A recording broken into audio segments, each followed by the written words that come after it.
Still and we into still into Zoom backgrounds yes, oh here yes, in Nickel World. yeah, for sure. They're All right, still cool here. we're streaming now on everything. We're live. It's happening. For day 6 of the Nickel Independent Film Festival. Oh my gosh. Almost there. Almost How are at you the doing, end. Dev? I I'm want to check doing in with you. I'm doing great. I'm having a great time. I love film. I love cinema. I love being back in the theaters. And it's been, yeah, a really incredible week so far, and there's still more to come. I'm especially excited to talk to a few of the filmmakers that we had.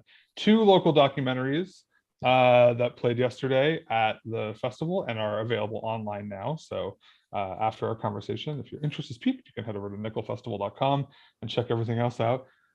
First up, we're going to talk to Lindsay Webster and Daniel Reese, the co-directors behind Talk to Your Doctor. Lindsay and Daniel, hello. Thanks so much for having us. Hi guys, yeah, really glad to be here. Really, really excited to talk about this documentary. I think that it's of course on a very pertinent issue in Newfoundland, Labrador. Can you speak a little bit about what the film is about? Yeah, absolutely. So I think I really like that question actually, because when we first started filming, we didn't know what it was going to be about. We had an inkling of kind of what was sort of the hidden curriculum in medicine and what some of the doctors were facing in rural communities, but we didn't know. And so our goal was to go out and figure that out. And so in a sense, our documentary is about really giving those physicians that work out in rural communities a voice and highlighting the challenges and the charms that they face living and working out in rural areas. And it also, along the way, shows you a bit of Newfoundland itself.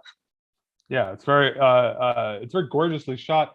Daniel, can you talk a little bit about the background, how this project came to be, what brought you both to making this film? Yeah, of course. Lindsay and I met in first year of medical school. At that point, the medical school had asked if there was anybody who had any background in video that could shoot a short, like 30-second promo video for the school or something like that. And we both stepped forward independently, not kind of knowing about each other's backgrounds. I had kind of grown up shooting stop-go animation with my action figures. Then my brothers and I. I gotta shout that out. That's awesome. That's where it always starts, right? Or at least it should. The action figures that are behind him right now. Yeah, that's right. This cabinet, yeah. I'll be honest, I was trying to forever young. But yeah, so Lindsay and I, we came together and put together this little promo, and it went really well, and we really liked working with each other. Coming into that summer, we said, well, why don't we try to make a go of this? We started shooting some wedding videos to try to offset our tuition, things like that, and that really kind of took off. We started doing some kind of commercial based things, and then as we started entering the later years of med school, we said we wanted to do something that was kind of from our own imagination, not shooting somebody else's project, but shooting something of our own. The med school had a small pocket of funding that we were able to access that became our budget for the trip. It was enough to rent the van.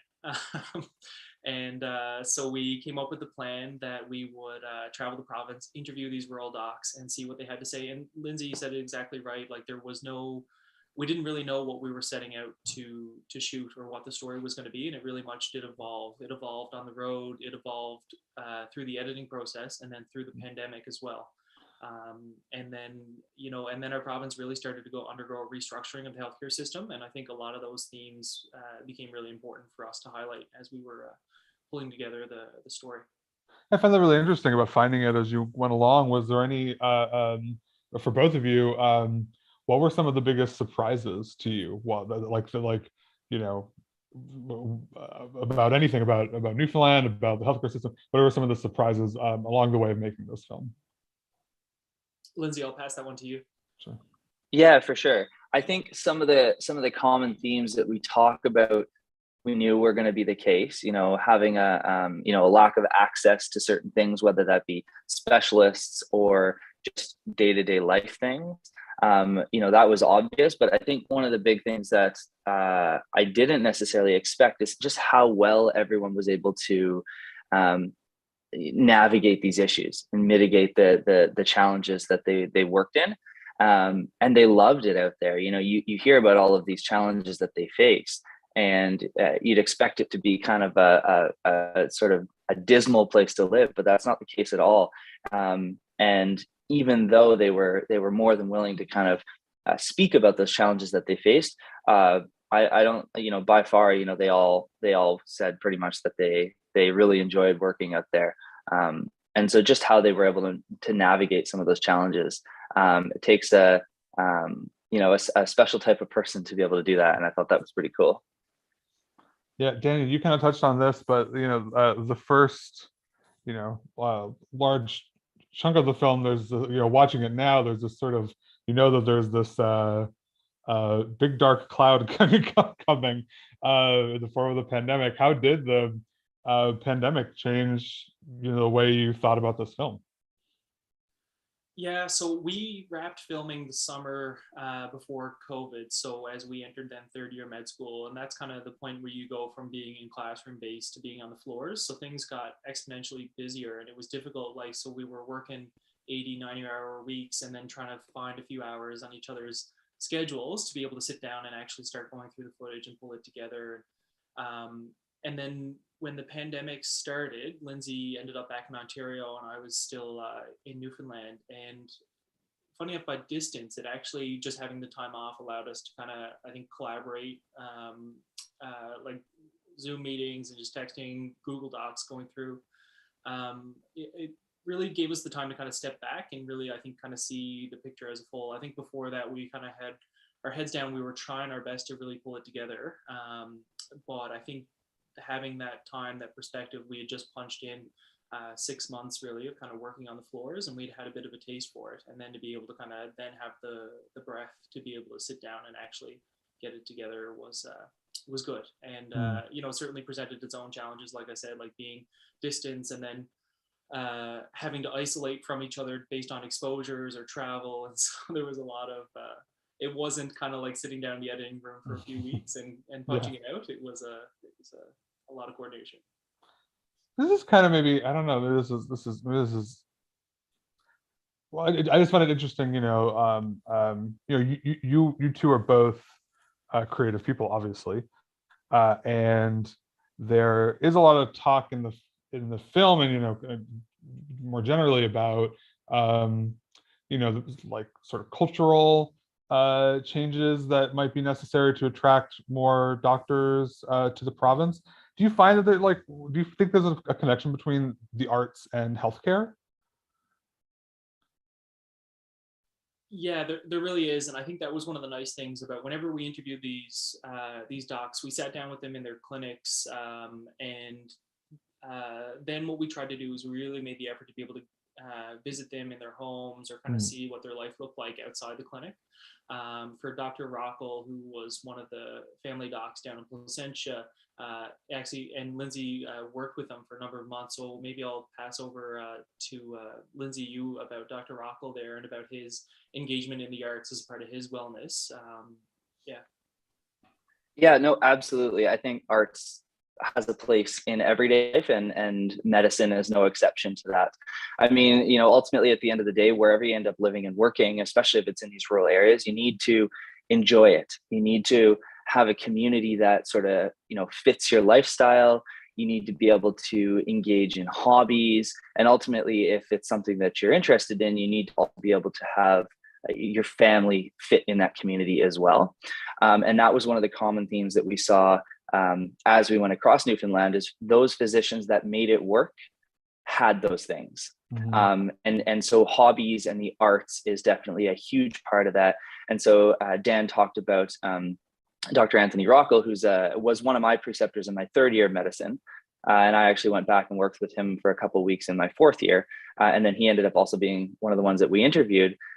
He had a ton of hobbies, and it's one of the reasons why it worked so well for him living there. And so one of the ones that we showed in the documentary was all of his artwork and his painting. So he's an incredible artist, actually, very humble about it. And unless you ask, he isn't really going to show you, but has some paintings up in his office and around the clinic that if you get real close, you can see his signature down in the bottom right hand corner of it. But it's pretty cool. He also does photography as well. Uses like an old style film camera to do some photography. So yeah, it's definitely, arts is definitely, I think, crucial in medicine for all of those reasons. I love that. That's really fascinating. This film came out. It's been finished now. Early 2021, right? Was around the time the film was finished. Obviously things have still even more rapidly changed, and there were vaccines. It's been a that rapidly changing world. How do you think things are looking now in Newfoundland? Like, better or worse? Still the same? Are you feeling hopeful? What do you think the future holds right now? So Dan is still there right now. So maybe I'll let him answer that Sure. question. What I can say is that from an outsider looking in at this point, it appears to me as though all of the issues that we had talked about in the film are probably just doubled down now. Yeah. So issues with anonymity, probably a lot worse now. The issues with access and being able to fly out, probably worse now. The issues of being able to maintain your continuing medical education credits, probably a lot more difficult now. Now, obviously, with things like Zoom, we can mitigate some of those issues, but I see looking in that things are probably just getting more tough.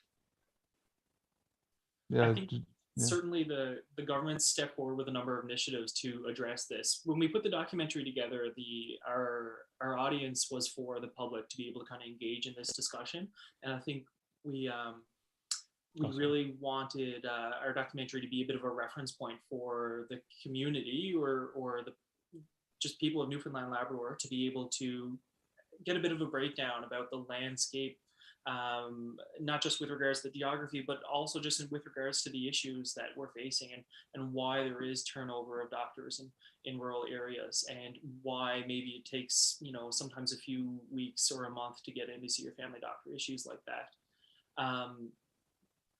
The conversation it's always been ongoing, but I do think that it's certainly ramped up in the past few years, right? It's on open line now, kind of more than ever. Oh yeah. Call like constantly, basically. Yeah. So I think that they have done a number of things. So the Health Accord NL was like essentially a task force that was put together to evaluate and come up with a strategic plan about how we can restructure healthcare in the province. Part of that consideration, I think, is about breaking down the regional health authorities into just one like provincial health system. And I think the teams-based approach that they're really trying to work towards right now is a good example of that. I think there's still lots of kinks in that need to be worked out, and that isn't something that was being discussed or had been mentioned when we filmed the documentary. It would have been a great thing to be able to explore when we were doing those interviews. But likewise, I think like there's increasing recruitment of nurse practitioners. They've increased the number of graduates that are happening in the nurse practitioner programs. That's a really important resource for people to access primary care. In terms of recruitment and retention of doctors to rural areas, they announced a number of new bursaries. And I think from our end, what we really encountered was we sent out our documentary to all of the communities that we visited, Deer Lake, Grand Falls, Carbonera, all these. So we sent it out to the town council, and the responses that we got, and then all of these towns wanted to set up meetings with us to kind of talk about what can we as a town be doing to support our doctors in our rural areas, and what can we do to try to make our community more attractive, get information out. And so that was really encouraging. And, we have seen a lot of these communities really step up. Multiple of these communities since formed healthcare recruitment and retention committees. So within the town council itself, there's a group that are organized to try to focus on how they can get people into their community and keep them there. These weren't things that were necessarily happening before. So it's been a few changes like that. I think we still have a really uphill battle. The numbers weren't out when we filmed the documentary, but 125,000 Newfoundlanders and Labradorians without a family doctor. That's not a small ordeal, and that's not going to be fixed overnight. But I think keeping the conversation going and keeping the pressure on the system is really important. And I think that's one of the things one of the doctors, Dr. Susan Russell, a pediatrician in Deer Lake, said. She talked about how she has a responsibility and obligation to her patients to meet their needs. But she said at some point when she's continuously having to practice outside of her scope or outside of her comfort level, she's mopping up the demand and the pressure isn't being felt on the system. and so then those needs aren't being addressed upstream. And so I think that's an important transition where we either need to have really strong communication, or the pressure needs to be on the system, at which point people aren't getting access to care within a reasonable timeline, or they're not getting the specialist referrals that they need, things like that. So it's a tough dynamic. It's not going to get fixed overnight, but I think things are looking better. Well, we're super grateful to have this Film Festival for that conversation that hopefully will continue. I mean, like you said, basically on open line almost every single day. It's something people care about a lot. And thank you for this conversation today. I really encourage people to go check out the film at nickelfestival.com. But if you miss it in that window, it is also available on YouTube. So I really want to thank you both for speaking with us today. Thanks so much. Thank you. All right. Lots more to talk about that. You could probably do a part 2. Yes, that's true. Yes. So this could be one of a long series. Yeah, we'll be looking forward to it. Chronicles of our healthcare affairs. Exactly. Yeah. So the next one will be success after success with them. All right. So thank you so much to Lindsay and Daniel for that conversation. Next up, we're going to speak to the co-director of Who Will Sing for Me, Roger Bill. Hello, Roger. Hi, Devin. Hi. I should say, yes, Roger is the co-director along with Tristram Clark, who couldn't make it here today, but we're so happy to have you here. Can you tell us a little bit about the film, Who Will Sing for Me? It's a story about an artist, a vision, and a statue that'll last 1,000 years, but it's also a story about the demise of the Beothuk on the island of Newfoundland. It was started quite by accident. Tristram and I were partners. We had a small production company. We were doing a lot of work with television services on the mainland who didn't have a presence here on the island. We were shooting for Global TV. We were shooting for Discovery Channel. And we had a contract with CPAC, the Cable Public Affairs Channel, to shoot for them. And we were shooting for a feature that was going to be broadcast on Canada Day, July 1st. And what CPAC wanted was a bunch of video postcards, little 1, 2, 3 minute vignettes of ordinary life. So we went down to the pond and we recorded some people practicing for the regatta. We went to an English for a second language class that was being sponsored by the Committee for New Canadians. Just ordinary people doing ordinary things. And one of the ordinary things was we went to the studio of an artist to watch an artist at work. And it turned out to be Jerry Squire's studio in Holyrood.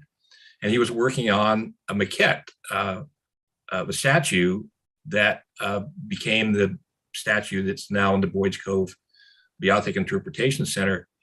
And we were so taken by his account of the inspiration for this work that we began to follow its progress. And we followed the progress for the next 2.5 years.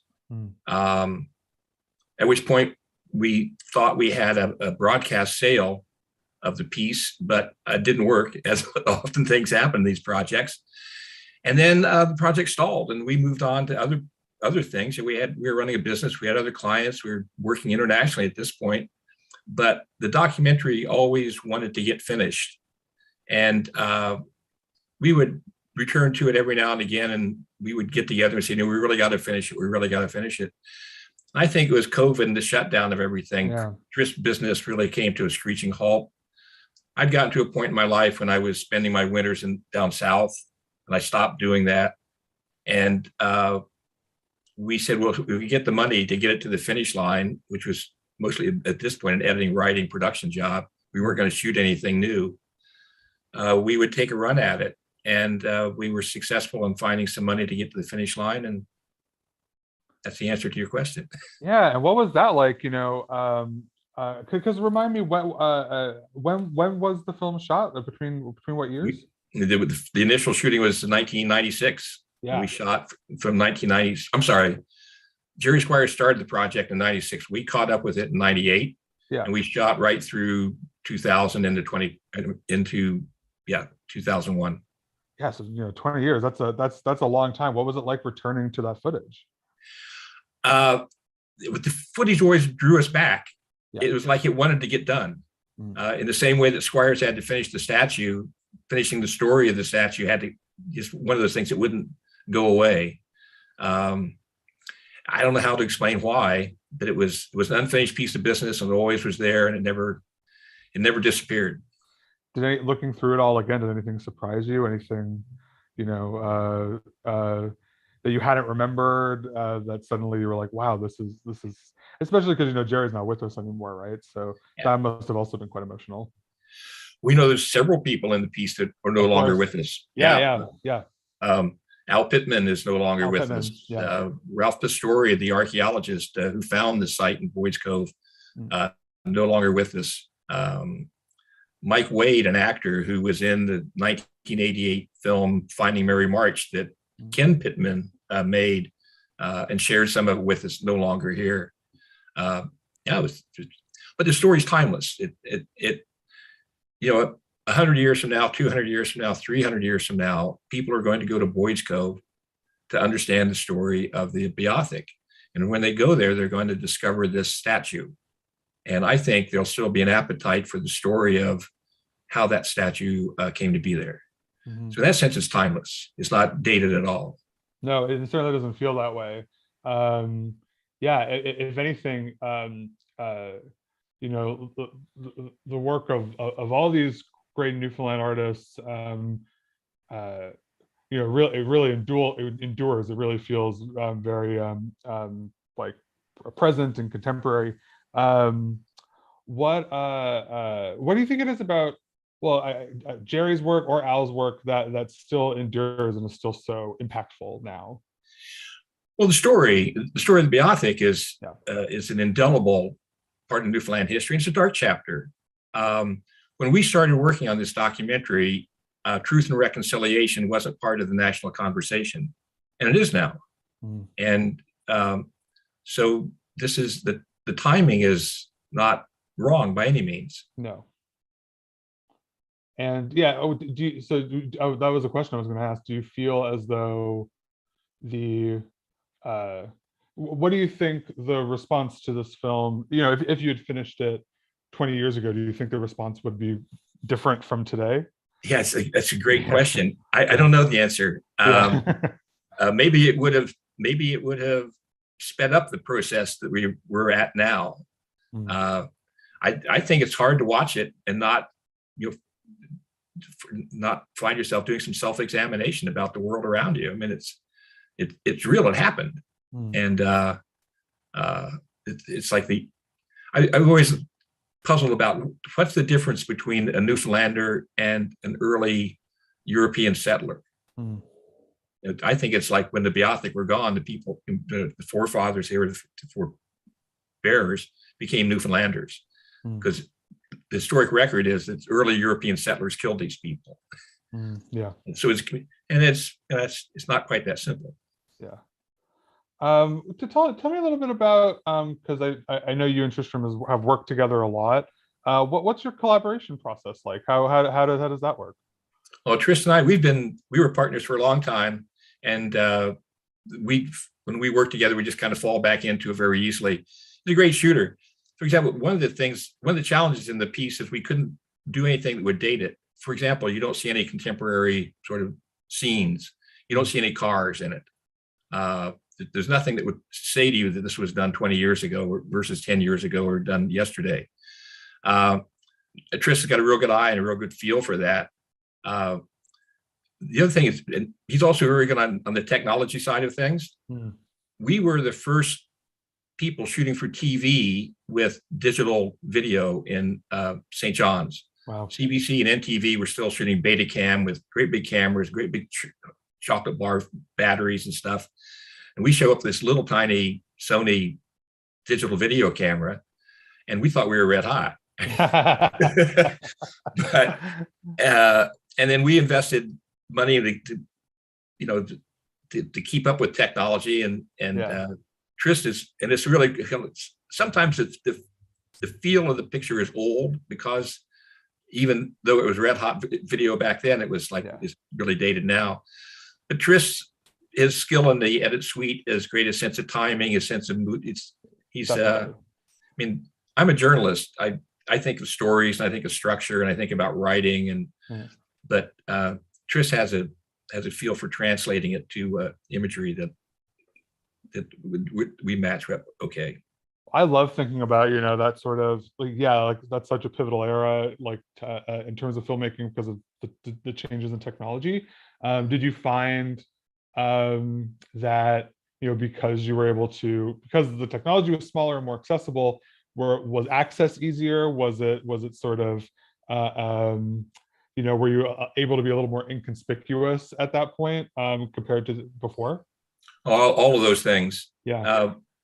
But also, like, we had batteries that would last 45 minutes. Yeah. And you could pack 3 or 4 or 5 of them in a bag on your shoulder, and you could go out and shoot all day. You couldn't do that with Betacam. You'd perish in the batteries and stuff. There's an interesting, Ken Pittman, Al's brother, also probed the sort of the Beothic chapter of Newfoundland history in an early film, Finding Mary March, which at the time I think was the first Newfoundland made film, not the first feature made in Newfoundland, but the first feature made by the Newfoundland team.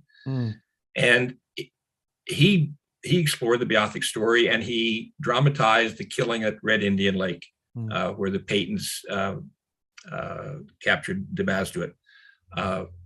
And he was generous enough to share that with us, said, yes, you can use it.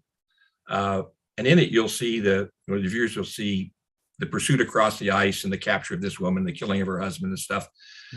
I asked him, I said, what did that cost to shoot? And where was it? And he said, it probably cost what the security costs on a day shoot in a contemporary film in Newfoundland these days, right? Yeah. But it held up, it's. Yeah, no, I think there is something, I think you're right, something extremely like timeless about this film. I guess, what, is there anything you hope people take away from it? Any feeling or message or anything like that? We still have another day in the edit suite to polish it and to fix a couple of little wrinkles. One of which was pointed out to me last night by somebody. Hey, there you go. That's it. Absolutely. That's what audiences are for. But Tris and I know we've got a few things to polish. And one of them is we interviewed Ralph Pastore, the academic, the historian, archaeologist who found the site. And he said that the most important thing he believes we owe it to the Beothic is to understand what happened. So I hope that's what people take away from it.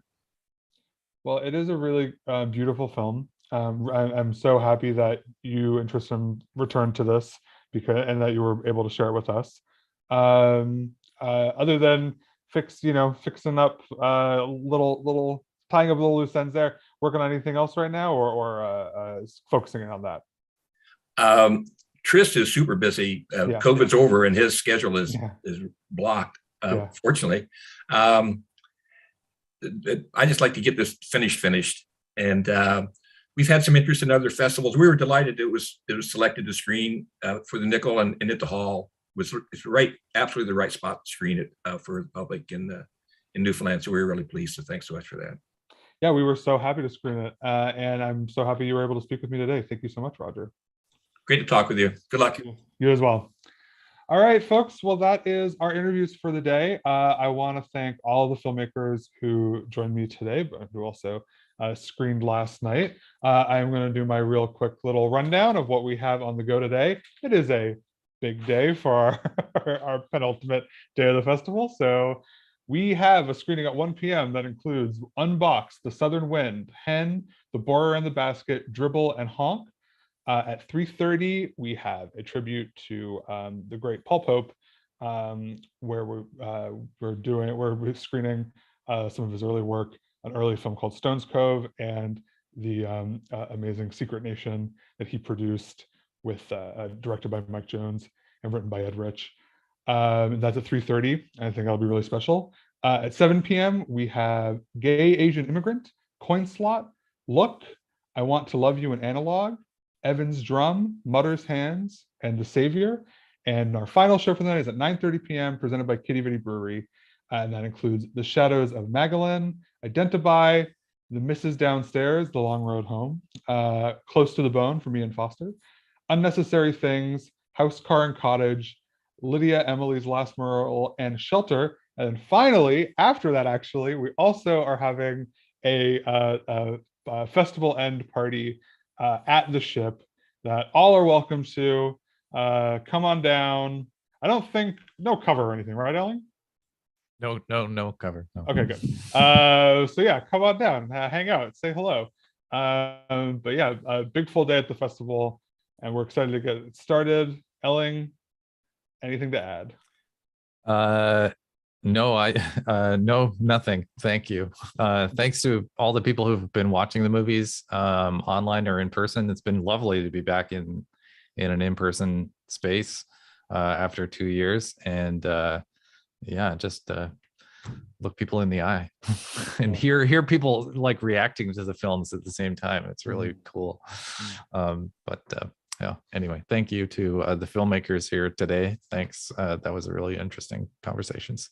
Yes, thanks everybody, and we will see you for one last trip to the chalet tomorrow morning. Goodbye. See you there.